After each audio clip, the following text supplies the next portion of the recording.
দাউদকান্দিতে প্রাণী সম্পদ সেবার সপ্তাহ 2024-এর উদ্বোধনী অনুষ্ঠান অনুষ্ঠিত হয়েছে।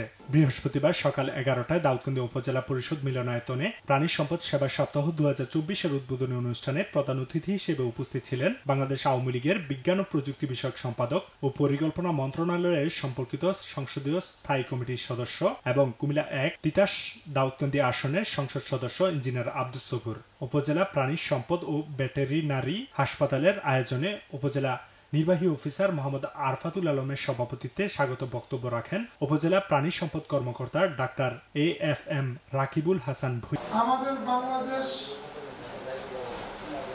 সারা পৃথিবীর মধ্যে আমাদের ভূমির দিক দিয়ে আমরা 84তম, কিন্তু আমরা খাদ্য উৎপাদন বা প্রাণী সম্পদ উৎপাদনে আমরা 14তম। আর আমরা যে আজকে যে খাদ্যে স্বয়ংসম্পূর্ণ হয়েছি বা প্রাণী সম্পদে স্বয়ংসম্পূর্ণ হয়েছে, সারা পৃথিবীর মধ্যে আমরা আজকে 22টি প্রোডাক্টের মধ্যে প্রথম 10টি প্রোডাক্টই কিন্তু বাংলাদেশে। এটা কিন্তু শুধুমাত্র আমি মনে করি বঙ্গবন্ধু কন্যার যে ভিশনারি লিডারশিপ, তিনি যে আজকে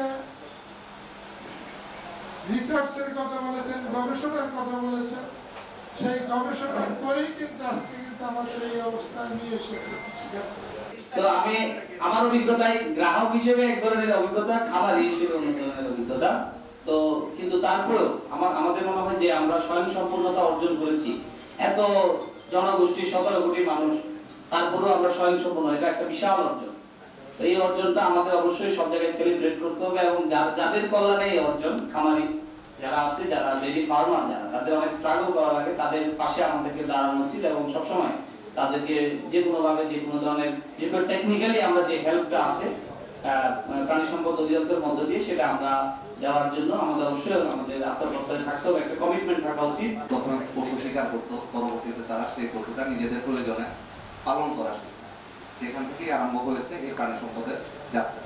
সভ্যতার শুরু থেকেই দেখা যাচ্ছে যে প্রাণী সম্পদ ভিত্তিক যে সভ্যতা, এই সভ্যতাটা ক্রমবিকাশী হচ্ছে আজকে আমাদের এই সভ্যতা। গৌতম বুদ্ধ বলেছেন যে যেজন সেবিছে ঈশ্বর, জীবে দয়া করে যেজন সেইজন সেবিছে ঈশ্বর। এখান থেকে আমরা বুঝতে পারি যে প্রাণী সম্পদের গুরুত্বটা ধর্মীয় ভাবে এবং অর্থনৈতিক ভাবেও রয়েছে।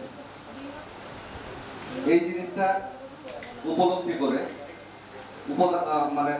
করে জাতির জনক বঙ্গবন্ধু শেখ মুজিবুর রহমান স্বাধীনতার পরপরই এই খাতের উন্নয়নে গুরুত্বপূর্ণ ভূমিকা নিয়েছেন।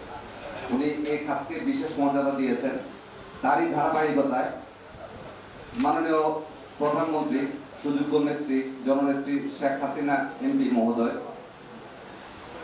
এই প্রাণী সম্পদ সেক্টরে বিভিন্ন সময়োপযোগী চলমান বিভিন্ন প্রকল্প গ্রহণের মাধ্যমে এই সেক্টরটাকে আরো বেশি এগিয়ে নিয়ে গিয়েছে। এ সময় অন্যান্যদের মাঝে উপস্থিত ছিলেন উপজেলার সহকারী কমিশনার ভূমি জিয়াউর রহমান, প্রাণী সম্পদ সম্প্রসারণ কর্মকর্তা ডাক্তার শরীফুল ইসলাম, যুগ্ম সাধারণ সম্পাদক বাসুদেব ঘোষ, উপজেলা আওয়ামী লীগের সভাপতি অ্যাডভোকেট আহসান হাবিব চৌধুরী লিলমিয়া, সাধারণ সম্পাদক ইঞ্জিনিয়ার মহিউদ্দিন শিকদার ও বিভিন্ন দপ্তরের কর্মকর্তা সহ বিভিন্ন ইউনিয়ন পরিষদের চেয়ারম্যান ও দলীয় অঙ্গ সংগঠনের নেতৃবৃন্দ।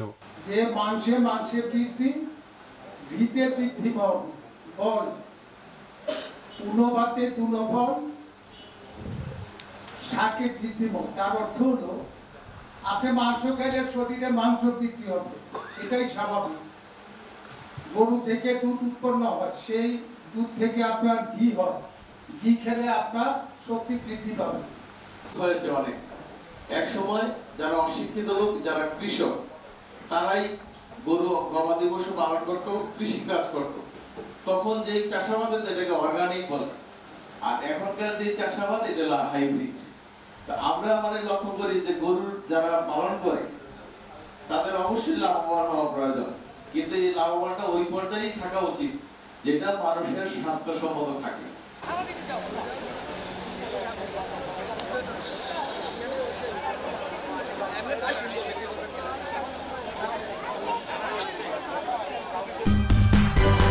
সূচনা community.tv, বিনোদনের পাশাপাশি খবর।